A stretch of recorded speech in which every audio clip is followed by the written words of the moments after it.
আমরা সবাই মুসলমান না? কেটা কেটা মুসলমান একটু হাত ওঠান তো। সবাই মুসলমান? সবাই মুসলমান? আচ্ছা, কতক্ষণ পর্যন্ত মুসলমান থাকবেন? কতক্ষণ পর্যন্ত মুসলমান থাকবেন সেটা কয়ে ফেলান। কতক্ষণ? যে মাহফিলের পেছন দিক দিয়ে আইসা যদি কয়েকজন শক্তিশালী মানুষ অস্ত্র চলে এই ওয়াজ শুনতে আইসা দিলাম, আমরা যে দাওয়াত করে আনছেন হিডারও খবর নাই, দিছে উত্তর দৌড়।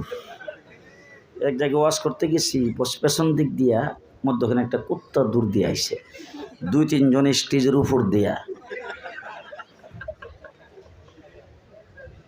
আহা হা হা, মুসলমান মুসলমান মনে রেখেন ভালো করে। হযরতে সুমাইয়াকে 2টা পাওয়ার মধ্যে রশি বাঁধছে আবু জাহেল, 2টা গোড়া 2 সাইডে খাড়া করে 2 গোড়ার সাথে পায়ের রশি বাঁধছে। এরপর তাকে উলঙ্গ করে আবু জাহেল সামনে তীর নিয়ে দাঁড়াইছে।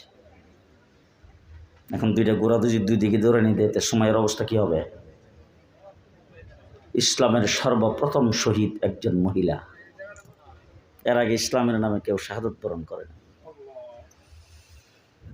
আবু জাহেল সামনে দাঁড়িয়ে সুমাইয়াকে ডাক দিয়ে বলে, সুমাইয়া, রাস্তা 2টা, একটা হলো নবীর দলে থাকবা, জীবন শেষ, নবীর দলটা ছাড়বা, বান খইলা আদর স্নেহ কইরা তারপরে তোমাকে সম্মানের সাথে ঘরে ফিরিয়ে দিব।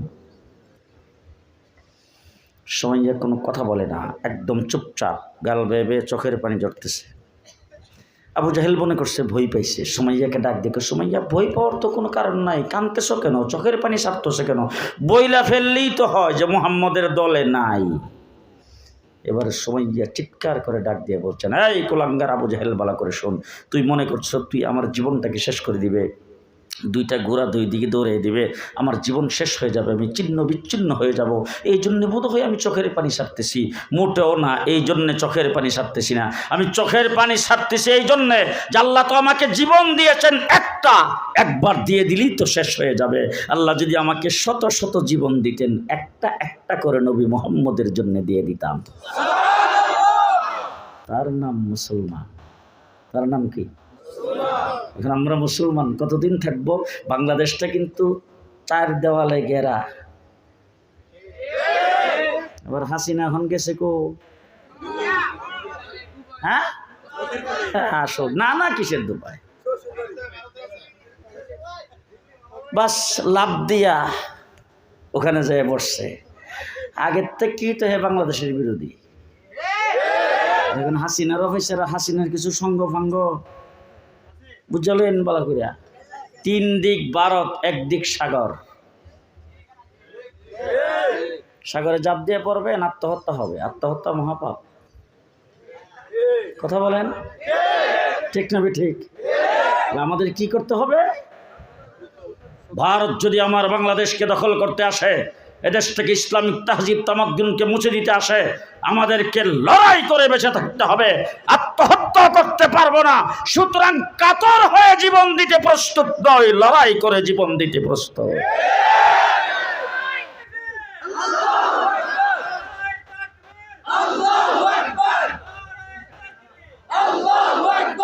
বুক টান করে দাঁড়াইতে হবে আর বলতে হবে, জীবন দিয়ে দেব, ইসলাম দেব না, জান দিয়ে দেব ইমান, ইমান জান চলে যাক, ইমানটা থাকলেই যথেষ্ট। ঠিক কিনা বলেন? ঠিক কিনা বলেন? মুহাম্মদুর রাসূলুল্লাহ সাল্লাল্লাহু আলাইহি সাল্লামের দিন আজকে 1450 বছর। কয় বছর? 1450 বছর। হযরত ঈসা আলাইহিস সালাতু ওয়াস সালাম দুনিয়া থেকে চলে গেছে, মুসা আলাইহিস সালাম চলে গেছে, আদম আলাইহিস সালাম থেকে নিয়ে হযরত ঈসা আলাইহিস সালাম পর্যন্ত 1,24,000 পয়গম্বর পৃথিবীতে আগমন করেছেন, আবার চলে গেছেন। কাহারও দিন নাই। আছে তৌরাত কিতাব আছে তো। ইহুদিদেরকে চ্যালেঞ্জ করে বলবো, বাবার বেটা হলে মুসা আলাইহিস সালামের কাছে যে কিতাবটা নাজিল হয়েছিল এটার একটা কপি দেখাও। আছে যে তৌরাতের হাফেজ বুধ কয়েকশো আছে। হ্যাঁ, আমার নবী পৃথিবীতে আগমনের মাত্র 500 বছর আগে হযরত ঈসা আলাইহিস সালাম আগমন করেছিলেন। কয় বছর? রাসূলুল্লাহ সাল্লাল্লাহু আলাইহি ওয়াসাল্লাম ঈসা আলাইহিস সালামের 500 বছর পরে আইসা দেখে বাইতুল্লাহর বিত্রীয় মূর্তি। কয় বছর পরে? 500 বছর পরে। রাসূল আইসা দেখে বাইতুল্লাহর চতুর্দিকে 360টা লাত, উজ্জা, মানাত আর হুবুলের পূজা করে, চন্দ্রের পূজা করে, সূর্যের পূজা করে, আগুনের পূজা করে, বিভিন্ন পূজায় তারা লিপ্ত। আদর্শ ঈসা আলাইহিস সালামের বলতে কিচ্ছু নাই, সভ্যতা বলতে কোনো জিনিস তাদের কাছে নাই। তুচ্ছ বিষয় নিয়ে বৎসরের পর বৎসর যুদ্ধ করে, একজন আরেকজনকে মেরে ফেলাটা ইঁদুর বাথারি মারার মতো এরকম পরিস্থিতি সৃষ্টি হয়েছে। বাইতুল্লাহ শরীফ অত্যন্ত আদবের সাথে উলঙ্গ হয়ে তোয়াফ করে। ঈসা আলাইহিস সালামের আদর্শে আছে তো? জি, অসভ্যতার এমন বর্বরতার এমন চরম সীমায় পড়ছে, মেয়ে সন্তান জন্মগ্রহণ করলে বংশের কলঙ্ক মনে করে জিন্দা কবর দেয়। কয় বছর? জি, 500 বছর। আর আমার নবী দুনিয়া থেকে গেছে কয় বছর? 1450 বছর। পরিবর্তনটা এতটুকু হয়েছে, ফজরের নামাজ ছিল 16 রাকাত, এখন রয়েছে 4 রাকাত। উজুর ফরজ ছিল 32টা, এখন আছে 4টা। হ্যাঁ, আস্তে কর। প্রত্যেক রাকাতে সেজদা ছিল 8টা, এখন রয়েছে 2টা। কথা বলেন। সেজদার মধ্যে রাসূল সাল্লাল্লাহু আলাইহি ওয়াসাল্লামের সময় সাহাবায়ে কেরাম সূরা বাকারা পড়তো, আমরা এখন সুবহান রাব্বিয়াল আলা পড়ি। বেশ, তোমরা তো এতটুকুই নাকি? জি। আচ্ছা, এবার আমি বলতে চাই, একটা মসজিদ আপনাদের এলাকায় টিনের ছাপরা, বড়টাইছে বাঙ্গাসোরা বেড়া, ওই মসজিদে যাওয়ার সময় কোন ফাও দিয়ে যায়? ঠিক ডাইন ফাও। আচ্ছা, এখন যদি বাইতুল মুকাররম মসজিদে যান, বাইতুল্লাহ শরীফে গেলে কোনো পরিবর্তন? কোনো পরিবর্তন নাই। আজকের থেকে 1400 বছর আগে যা ছিল এখনো তাই আছে, কিয়ামত পর্যন্ত থাকবে। ঠিক কিনা বলেন? হযরত নূহ আলাইহিস সালাতু ওয়াস সালাম 950 বছরের নবী। কয় বছর? আমি কিন্তু ওয়াজ করতেছি না, ওয়াজ তো আইয়ুবী সাহেব আইসা করবো। আমার কাছে কয়েকটা কথাবার্তা। কয় বছরের নবী? 950 বছরের নবুয়তির কারণে 950 বছর নবুয়তি কইরা উম্মত কয় লাখ জানেন তো? মাত্র 80 জন। কয়জন? মাত্র 80 জন। আর আমার নবী মুহাম্মদুর রাসূলুল্লাহ সাল্লাল্লাহু আলাইহি ওয়াসাল্লাম 13 বছর পর্যন্ত মক্কায় নির্যাতনের পরে নির্যাতন ভোগ করার পরে হিজরত করে যখন মদিনায় গেছে, আবু জেহেল যাইয়া মদিনাবাসীকে ডাক দিয়ে বলছে, এই খেলা হবে। মুহাম্মদুর রাসূলুল্লাহ সাল্লাল্লাহু আলাইহি ওয়াসাল্লাম আল্লাহর ডাক দিয়ে, আল্লাহ আইছিলাম এখানে হিজরত করিয়া, এখানে মোটামুটি স্থির ভালো করে হইতে পারি নাই। আর আমার সঙ্গে যারা আইছে এরা তো একবারে বাড়ি হারা, ঘর হারা, বউ হারা, বাচ্চা হারা, সয় সম্পত্তি হারা, এক একজনের সাথে বাই কইরা কোনো রকম থাকার একটা ব্যবস্থা করছি। এখন দিয়ে আবু জেহেল আইসাকেও খেলা হবে। আল্লাহ রাব্বুল আলামিন ডাক দেখো, তুমিও খেলতে নামো।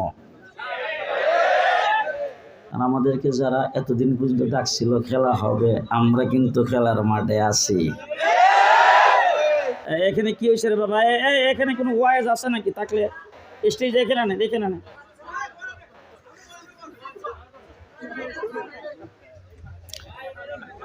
কিছুদিন আগে আমাদেরকে যারা বারবার কথাই বলতো খেলা হবে, তারা আজকে কোথায়? এই কথাটা যারা কিছু বুদ্ধবাস কেন সেই দলেরও আছে, লেগে কথা জোরে কয় না। যারা বলতো খেলা হবে তারা কোথায়? আমরা তোমাদের সময়ও ছিলাম, এখনো আছি, সামনেও থাকবো ইনশাআল্লাহ। দেশ আমার, এই মাটি আমার, আমরা এই দেশ থেকে ভেগে যাব না। এই দেশে আমাদের মরণ হবে, আমাদের কবর ইনশাআল্লাহ এই দেশেই হবে। সুতরাং আমার বন্ধুগণ, ভালো করে শুনে রাখেন, মুহাম্মদুর রাসূলুল্লাহ সাল্লাল্লাহু আলাইহি সাল্লাম বদরের যুদ্ধে যুদ্ধ করার জন্য নামছে। উম্মতের সংখ্যা 313। কয়জন? 313। পরের বছর উহুদের যুদ্ধ, উম্মতের সংখ্যা 750। কেমনে বারে দেখেন 6ষ্ঠ হিজরিতে সুলে হুদাইবিয়া রাসূল উমরা করতে যাইতেছিল। হুদাইবিয়া নামক স্থানে মক্কাবাসীরা বাধা দিয়েছে। সেখান থেকে রাসূল একটা চুক্তিবদ্ধ হওয়ার মাধ্যমে সেখান থেকে ফেরত আসছেন। সেখানে সাহাবীর সংখ্যা 1400। এর 2 বছর পরে 8ম হিজরিতে রাসূল মক্কা বিজয় হয়েছে, মক্কায় প্রবেশ করেছেন। সাহাবায়ে কেরামের সংখ্যা 10,000। এর 2 বছর পরে 10ম হিজরিতে আরাফার ময়দানে রাসূল দাঁড়িয়েছেন, সামনে 1.25 লক্ষ সাহাবী।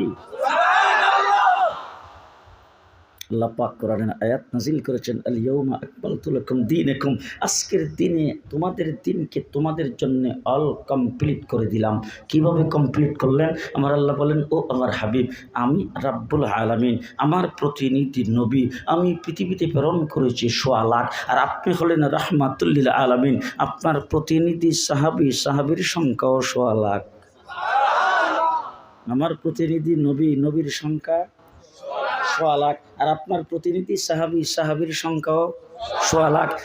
আমি রব্বুল আলামিন, আপনি হলেন রব্বুল আলামিন। আমি আল্লাহ পাক নবী প্রেরণ করে মানুষকে হেদায়েতের জন্য চেষ্টা করেছিলাম। এখন থেকে নবী আর পৃথিবীতে আগমন করবে না। কিয়ামত পর্যন্ত যেই হেদায়েতের বাণী দিয়া পাঠাইলাম তার মধ্যে কোনো বেশ কম যে হবে না। আমার বাবা, আমি ব্রাহ্মণবাড়িয়া মাদ্রাসায় যখন পড়ি তখন আমার বাবা আমাকে একটা টেইলারের কাছ থেকে পাঞ্জাবি বানাইতেন। আমার বাবাও কিন্তু মৌলবী সাহেব, আমিও মৌলবীর ঘরের মৌলবী, কথা বলছেন নি কারণ তো মৌলবীর ঘরের মৌলবী। তো আমার বাবাও যখন এক টেইলারের কাছ থেকে কাপড় বানায় আমিও সেখান থেকে আমার বাবা বানাই দিতেন। তো টেইলারের নাম ছিল সামাদ। তো সামাদ টেইলার এখানে যাইয়া পাঞ্জাবির কাপড় দিলে আব্বারটা দিলে এমনি রেখে তোর আমারটা খালি মাপ নিত। একবার আমাকে মাদ্রাসায় আমার আব্বা খবর পাঠাইলো যে সামার টিলারের কাছে যায় কই পাঞ্জাবির মাপ দিয়াই তো। আমি ওখানে গেলাম, যাইয়া টিলার সাহেবকে জিজ্ঞেস করলাম কী ব্যাপার, কাপড় দিয়ে গেছে নাকি আব্বা? বলে হ্যাঁ। তো কিছুদিন আগে না আপনার কাছ থেকে কাপড় বানিয়ে নিলাম, ওইটার মাপ নাই, উঠতি বয়স তো মাপের খুব তাড়াতাড়ি বেশ কম হয়। আপনারা কথা বুঝতেছেন না? বোধ আমার বয়স যখন 30-35 বছর হযরত হাফিজি হুজুরের দরবারে আসলাম। আয়েশা লালবাগ মাদ্রাসার নিচে একটা টেইলার্সের দোকান ছিল, সেই টেইলারের দোকানে যে মাপ দিছি এখনো চলে। কাপড় দিলেও কথা কি বুঝে আসছে? হযরত আদম আলাইহিসসালাম থেকে শুরু করে ঈসা আলাইহিসসালাম পর্যন্ত নতুন নতুন মাপের দরকার। এই জন্য আল্লাহ পাক নবী পাঠাইয়া কাহার জন্য নামাজ 2 ওয়াক্ত, কাহার জন্য নামাজ 1 ওয়াক্ত, কাহার জন্য 2 রাকাত, এরকমভাবে আল্লাহ তাবারক ওয়া তাআলা যখন যেটা প্রয়োজন হবে দিছে। আমার নবী যখন পৃথিবীতে আসছে তখন পৃথিবী পরিপূর্ণ হয়ে সারছে। আল্লাহ বলেন মাপ একটাই চলবে কিয়ামত পর্যন্ত, নতুন মাপের দরকার যে দরকার নাই। চলছে তো নাকি? চলছে তো। আমি অনেক সময় দৃষ্টান্ত স্বরূপ মানুষের বোঝার জন্য বলে থাকি, আপনারা কিছু মনে করবেন না। আমরা যখন মক্তবে পড়তাম তখন আমাদের কারি সাহেবরা আমাদেরকে শিখাইতো, সবাই গোল করে খাড়িতাম, হালকার মধ্যে গোল করে খাড়িলে তখন কারি সাহেব মাঝখানে দাঁড়ায় পড়তো। টাট্টিতে যাওয়ার সময় সর্বপ্রথম বাম পাও দিয়া যাইতে হইবে। ওই যাওয়ার সময় টাট্টি চিনুন না? আমরা টাট্টি চিনেন তো? ঘরের সঙ্গে অ্যাটাচড, টাইলস লাগানো, কথা কয় না বাঁশের গর্ত কোরা, খালের ফার, পুষ্করির ফার, জঙ্গলের ভিতরে। ওইটাতে যাওয়ার সময় কোন পাও? আস্তে ক, কোন পাও? বাম পাও। কিছুদিন পরে টাট্টি হয়ে গেছে ল্যাট্রিন, এর কিছুদিন পরে হয়ে গেছে টয়লেট, এর কিছুদিন পর হয়ে গেছে বাথরুম, বর্তমানে ওয়াশরুম। কি রুম? খালের ফার উত্তর হয়েছে কোন জায়গা? একবারে বেডের সাথে অ্যাটাচড। জি, নিজের ঘর ফ্লোর 20x18 ফিট, সেই ঘরটাকে টাইলস লাগাইছেন, মাত্র খরচ হয়েছে 1 থেকে 1.5 লাখ টাকা। বাথরুমে ওয়াশরুমে 5 লক্ষ টাকা, অত্যাধুনিক টাইলস। লোকটা কিন্তু সরান। কথা কি বুঝে আসতেছে আপনাদের? জি। এবার জিজ্ঞেস করতে চাই, টাট্টিতে যাওয়ার সময় ছিল কোন পাও? জি, বাম পাও। এখন বলেন তো ওয়াশরুমে যাওয়ার সময়? হ্যাঁ, টাট্টি ওয়াশরুমে পরিণত হয়েছে। ইসলামের বিধান, নবীর সুন্নতের কোনো পরিবর্তন? আরো জোরে, কোনো পরিবর্তন হয় নাই। কথা বুঝে আসছে? এবার জিজ্ঞেস করতেছে, টাট্টিতে যখন যাইবেন তখন দোয়া ছিল না তো? কোন দোয়া? হ্যাঁ, আল্লাহুম্মা ইন্নী আউযু বিকা মিনাল খুবসি ওয়াল খাবাইস। এখন যেহেতু যাইবেন ওয়াশরুমে যাওয়ার সময় মনে হয় সূরা ইজাজা পড়তে হয়। কোন সূরা? আসতে কো। জি, হাই হাই হাই, খুব ভালো করে মনে রাখেন। দেশ সোনার বাংলা হবে, দেশ সবুজ বাংলা হবে, দেশ আমার বাংলা হবে। আর দেশ নতুন বাংলায় পরিণত হতে পারে, দেশ আধুনিক হতে পারে, মডার্ন হতে পারে, দেশ ডিজিটাল হতে পারে, স্মার্ট বাংলাদেশ হতে পারে, পদ্মা ব্রিজ হতে পারে, কর্ণফুলী টানেল হতে পারে। ইসলামের বিধানের কোনো পরিবর্তন হবে না। হবে পরিবর্তন? হয় নাই, হবেও না। ঠিক না ঠিক? মুহাম্মদুর রাসূলুল্লাহ সাল্লাল্লাহু আলাইহি ওয়াসাল্লামকে আল্লাহ পাক সর্বশেষ নবী বানিয়ে পৃথিবীতে প্রেরণ করে ইসলামকে পরিপূর্ণ করে দিয়েছেন। কিয়ামত পর্যন্ত চলবে, নতুন কোনো নবী আসার প্রয়োজন? মুহাম্মদুর রাসূলুল্লাহ সাল্লাল্লাহু আলাইহি ওয়াসাল্লাম। আজকের মাহফিল সিরাতুন নবী। আমি আসলে বেআইলিম মানুষ, সিরাতুন নবী সম্পর্কে তো খুব বেশি বলতে পারবো না। তবে একটা কথা আপনাদেরকে বলি, মানুষের জীবনে সিরাতুন নবী মানে আমার নবীর জীবন আদর্শ। রাসূলুল্লাহ সাল্লাল্লাহু আলাইহি ওয়াসাল্লাম গোটা জীবনটা 3 ভাগে বিভক্ত। কয় ভাগে? বলেন কয় ভাগে? 3 ভাগে। খুব ভালো করে মুখস্থ করে যাবেন। মিলাদুন নবী, সিরাতুন নবী, হায়াতুন নবী। বলেন কয় ভাগ? কয় ভাগ? 3 ভাগ। মিলাদুন নবী, সিরাতুন নবী, হায়াতুন নবী। কথা কি বুঝাইতে পারতেছি? কথা বুঝাইতে পারতেছি? মিলাদ শব্দের অর্থ হইল জন্ম, রাসূলুল্লাহ সাল্লাল্লাহু আলাইহি সাল্লামের জন্ম, এটাকে বলা হয় মিলাদুন নবী। সিরাত শব্দের অর্থ হইল জীবন আদর্শ, সিরাতুন নবী মানে নবীর জীবন আদর্শ। হায়াতুন নবীর অর্থ হইল আমার নবী মুহাম্মদুর রাসূলুল্লাহ সাল্লাল্লাহু আলাইহি সাল্লাম দুনিয়ার থেকে ইন্তেকাল করেছেন, এখনো রাসূল হায়াতুন নবী। কয় ভাগ? 3 ভাগ। 1 নম্বর হইল মিলাদুন নবী, মিলাদুন নবী। এবার জিজ্ঞেস করতে চাই, রাসূলুল্লাহ সাল্লাল্লাহু আলাইহি সাল্লামের মিলাদ, হুজুর আকরাম সাল্লাল্লাহু আলাইহি সাল্লামের জন্ম আর আমাদের জন্ম বেশ কম আছে না? মধুপুর বিশ্বের জন্ম বেশ কম আছে না? কেমন বেশ কম? কেমন বেশ কমটা খুব ভালো করে বুঝেন। আমার রাসূল মায়ের পেটের থেকে মাত্র বের হইছে, হুজুর মাত্র ভূমিষ্ঠ হইয়া যখন এসে জমিনে পড়ছে, পড়ার সাথে সাথে রুম সম্রাটের যে অগ্নিকুণ্ড ছিল তারা সে আগুনের পূজা করত, সাথে সাথে আগুনটা নিভে গেছে। এখন আমি জিজ্ঞেস করতে চাই, মধুপুরের বিশ্বাস যেদিন জন্ম হয়েছে এই দিন একটা মোমবাতি নিভছে? খালেদ সাইফুল্লাহ আইয়ুবী যেদিন জন্ম হয়েছে এই দিন একটা কফি নিভা গেছে? খাজা মঈনুদ্দিন চিশতি, আব্দুল কাদের জিলানী, তাদের জন্মে একটা বাল্ব, একটা কফি। তাহলে রাসূলের জন্ম আর আমাদের জন্ম বেশ কম আসেনি? ভালো করে বুঝছেন। আমার রাসূল যেদিন জন্মগ্রহণ করেছেন ওই দিন পারস্য সম্রাটের রাজপ্রাসাদের 14টা গম্বুজ ব্যঙ্গে চোরমার। আমাদের মধুপুরের বিশ্বাস যেদিন জন্ম হয়েছিল ওই দিন একটা আম গাছের ডালা ভেঙে গেছে। মাংসে ইতিহাস আছে? তাহলে রাসূলের জন্ম আর আমাদের জন্ম বেশ কম। আমি মায়ের পেটে ছিলাম, রাসূলও মায়ের পেটে ছিল। আমি যখন মায়ের পেটে তখন তো মার কোনো কষ্ট হয়েছে না, থাল বইরা ভাত খাইতেছে। আসতে খুব ঘুম তো খুব বেশি হয়েছে, মাথাটা তো ঘুরাই নাই, খাইলে বমি করছে না? করছে? আমি যখন মায়ের পেটে ছিলাম তখন কিন্তু মা সুস্থিরে নিঃশ্বাস ফেলতে পারে নাই, মা কিন্তু অসুস্থ ছিল। সবসময় মাকে ডাক্তার দিয়ে চেক আপ করাইতে হয়েছে, ঠিক মতন খাইতে পারে নাই, ঠিক মতন ঘুমাইতে পারে নাই, রাত্রের বেলা উঠতে দাঁড়াই রয়েছে দরজার মধ্যে দইরা। আমি মায়ের পেটে থাকতে মার কষ্ট হয়েছে। আর নবী মুহাম্মদুর রাসূলুল্লাহ সাল্লাল্লাহু আলাইহি সাল্লামকে মা আমেনা পেটে ধারণ করেছেন। মা আমেনা বলেন, আমি মুহাম্মদকে পেটে ধারণ করেছি, আমার কোনো কষ্ট হয় নাই। বেশ কম আছে কিনা? বেশ কম আছে কিনা? এখন এই বেশ কম যদি আমি সারা রাত্র বয়ান করতে থাকি, এটাকে বলে মিলাদুন নবী। এটাকে কি বলে? মিলাদুন্নবী। এখন মিলাদুন্নবী আলোচনা আমি যে বেএলেম মানুষ, আমি যদি কইতে থাকি আর কি, তাহলে কিন্তু সারা রাত্র কইতে পারবো, সারা রাত্র। আব্দুল মুত্তালিবের নাম শুনছেন তো? হুজুরের কি হয়? তাহলে হুজুরের মার কি হয়?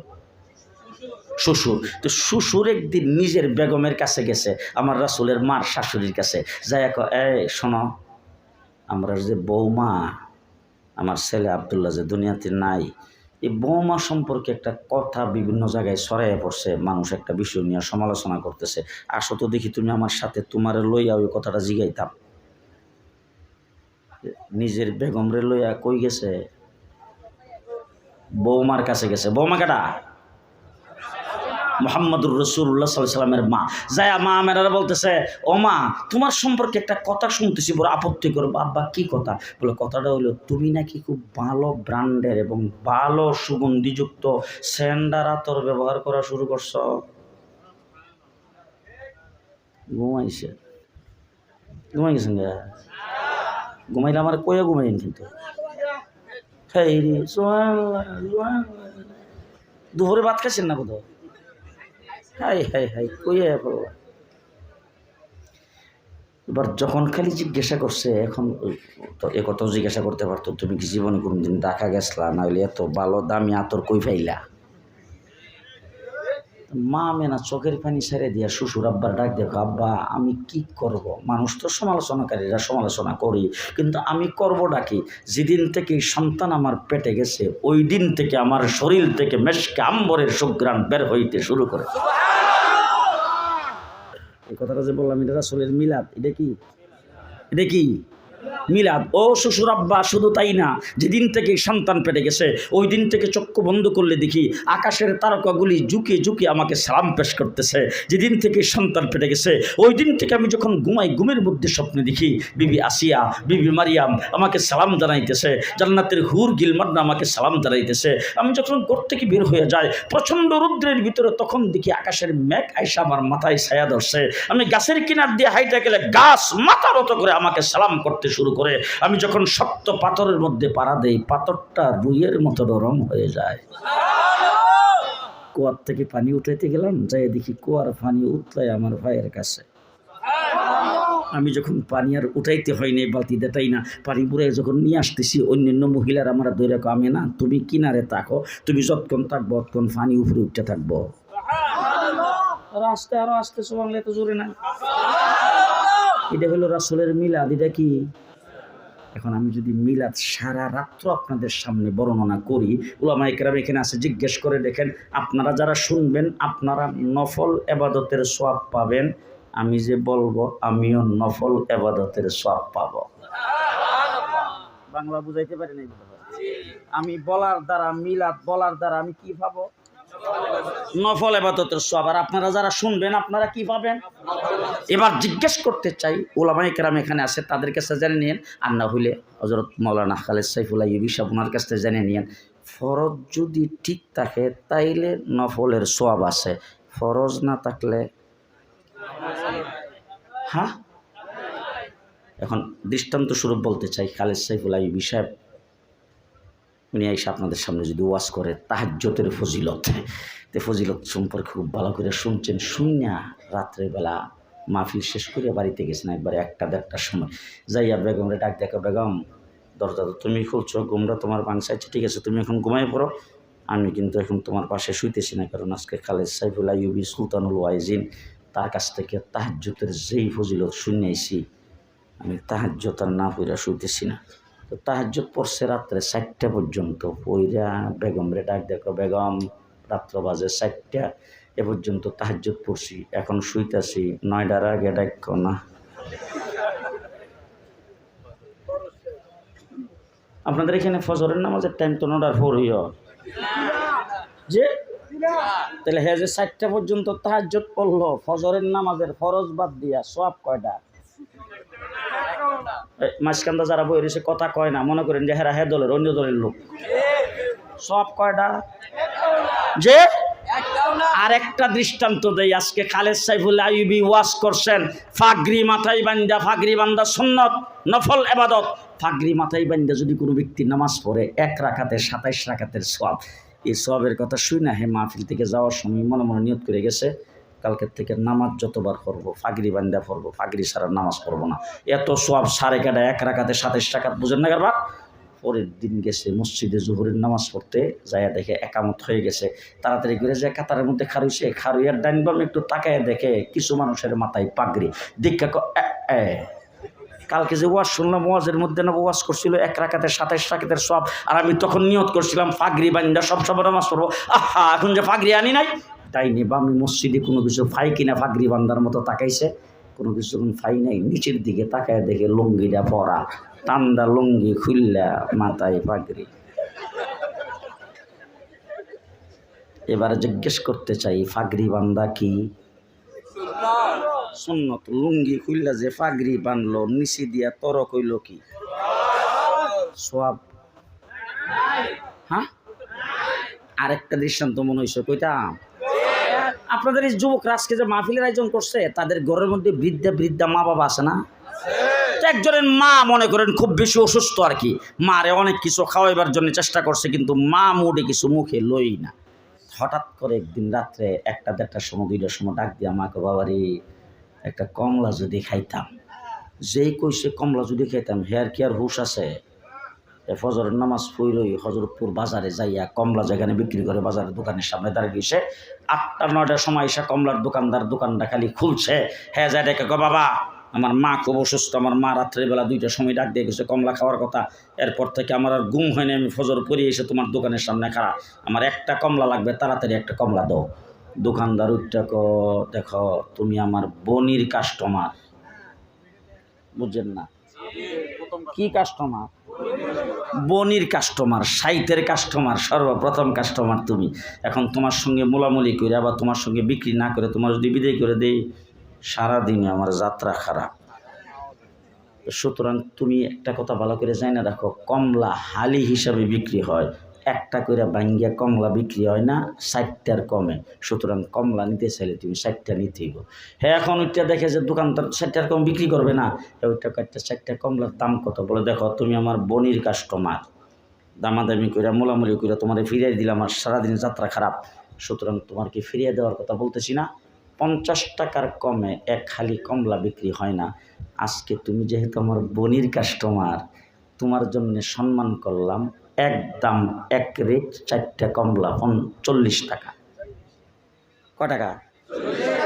তো 40 টাকা দিয়া হে সালেককে বেড়া তো আপনাদের এখানে বাড়ি, হ্যাঁ টাকা আমি দিব 30 টাকা। দোকানদার ওইটাকে দেখো আগেই কইছি দাম হইল 50 টাকা, তুমি যেহেতু বনির কাস্টমার এই জন্য তোমার জন্য 10 টাকা কম, এর কমে বিক্রি হবে না। হেও 10 টাকা বাড়ে না, হে বেটাও 10 টাকা কমায় না। আটকাইছে দুইজন, তর্ক বিতর্ক পরে হঠাৎ করে দোকানদার ডাক দিয়ে কিছু, শোনো তুমি তো আমার বনির কাস্টমার, তোমার ছেড়ে দিলে আমার যাত্রা খারাপ না, সুতরাং তোমার আমার ছাড়তে ইচ্ছা হইতেছে না, তবে কমলার দাম 4টা 40 টাকাই লাগবে। তুমি যদি 4টা কমলা 40 টাকা দিয়ে আমার কাছ থেকে কিনো, আমি তোমার একটা সম্মান করবো, একটা কমলা দিয়ে দিব ফাও ফিরি ফিরি, বুঝছে না?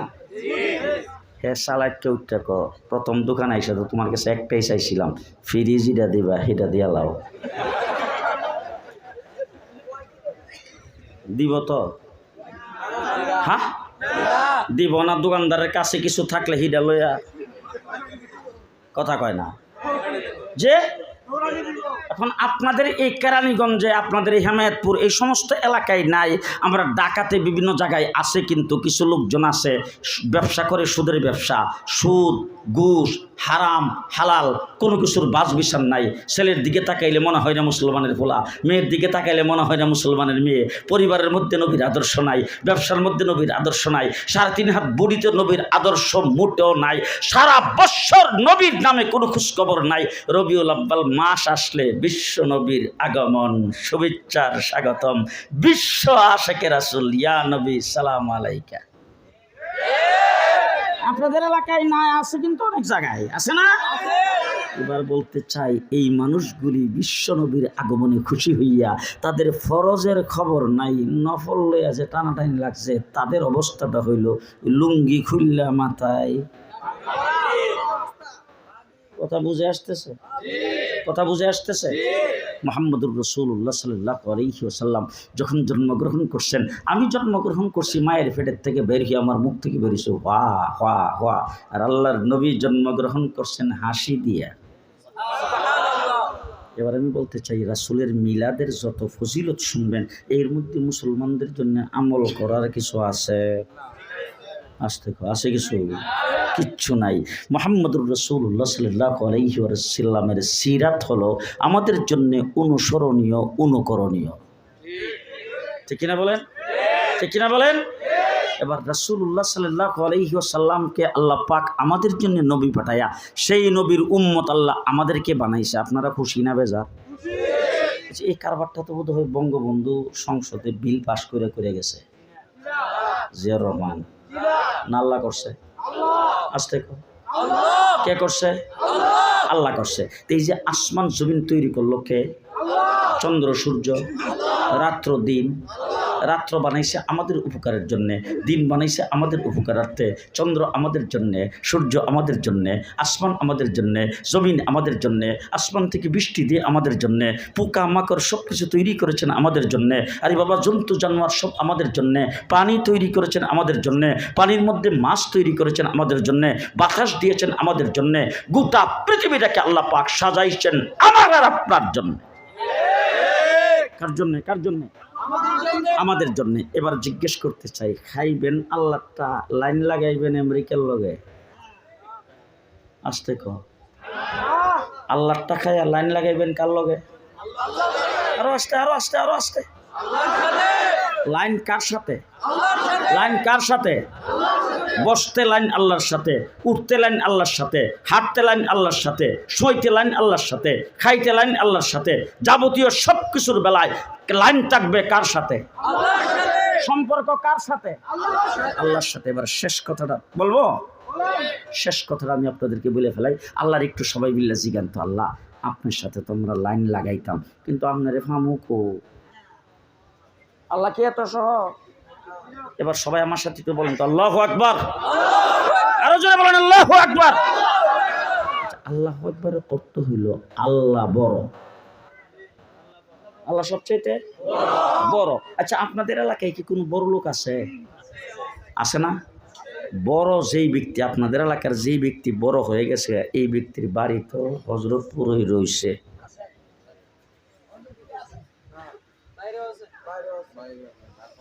আপনাদের এই গ্রামে যারা বড় হয়েছে তারা যায় বাড়ি করছে ঢাকার গুলশান, ধানমন্ডি, উত্তরা। কথা কয় না? এর চাইতে বেশি বড় যে হে যায় বাড়ি করছে বেগমপাড়া। কথা বলেন। এবার যদি হযরতপুরের যিনি বড় লোক হয়েছে, হে যায় গুলশান, ধানমন্ডি, উত্তরা থাকে, এর বাসার দারোয়ানের লেগে কিন্তু বিরা যায় না বাসার কাছে। হঠাৎ করে যদি ঈদে সান্দে কোনো সময় যদি একবারে দামি গাড়ি লইয়া যদি পেপু বাজায় যদি আয়ে মানুষ কাছে ফিরতে পারে? হ্যাঁ, হঠাৎ মনে করেন যে একটা ছেলে হঠাৎ সামনে খারিয়েছে, খারিয়ে আসসালামু আলাইকুম, এই সাড়ে কাটারে। ছেলে নিজে থেকে চাচা, হ্যাঁ আপনি আমার চিনছেন না, আমি করমালির ফোলা। কার ফোলা? করমালি কাটারে। চাচা ওই যে আপনার বাড়ির কাছে আমার আব্বার কাছে শুনছি আপনারা নাকি দুইজন একসাথে স্কুলে পড়ছিল। ও হ্যাঁ হ্যাঁ হ্যাঁ, করমালি ভাই, হ্যাঁ একসাথে স্কুলে পড়ছিলাম। তুই করমালির ফুট? আচ্ছা আচ্ছা আচ্ছা। চাচা আমার আম্মা কইছি, আমার আব্বা তো আপনার কথা প্রায় কইতো, আমার আম্মা কইছি আপনার নাম্বারটা যদি একটু দিতে, আপনার সাথে একটু কথা কইতো। পিএসএ ডাক দেখ, নাম্বার দিয়ে দেয়। নাম্বার যে একটা দিছে, এটা দিয়ে ফোন করলে দরে হয় না। 6 মাস পরে যে হেলো কইছে, এটা হইল দারোয়ানের নাম্বার। একই লোক, বড় লোক, কথা কয় না। আপনার এলাকার কোনো ব্যক্তি বড় হয়ে যাওয়ার পরে আপনার কাছে থাকে না, সে অনেক দূরে চলে যায়, তাকে আপনি খুঁজা পান না, টেলিফোনেও পান না। তা আল্লাহ কত বড়? আল্লাহ কত বড়? আল্লাহ কত বড়? ওসিয়া কুরসিয়ুস সামাওয়াতি ওয়াল আরদ। তা আল্লাহ পাক যে এত বড়, আল্লাহরে ভাইবেন কো? ভালো করে বুঝেন, কিন্তু ভালো করে বুঝেন, আল্লাহরে কই পাইবেন? এবার আল্লাহ রাব্বুল আলামিন কি বলে সেটা শুনেন, কইতাম নেই। কুল ইন কুনতুম তুহিব্বুনাল্লাহ,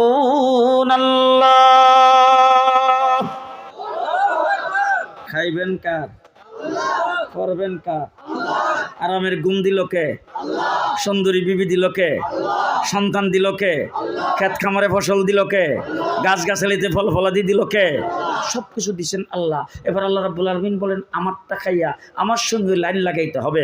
ও হাবিব, আল্লাহ পাকের হাবিব যে আল্লাহ ডাক দিয়া কয়। আমাদের গ্রাম দেশে দেখছি, আপনাদের এলাকার খবর আমি জানি না, আমার দেশের বাড়ি ব্রাহ্মণবাড়িয়া, ওখানে দুই গোষ্ঠী মিল্লা যদি ঝগড়া লাগিয়ে যায় অথবা দুই গ্রামে ঝগড়া লাগিয়ে যায়, তখন এলাকার মেম্বার চেয়ারম্যান সবাই এসে বিচার বানায়।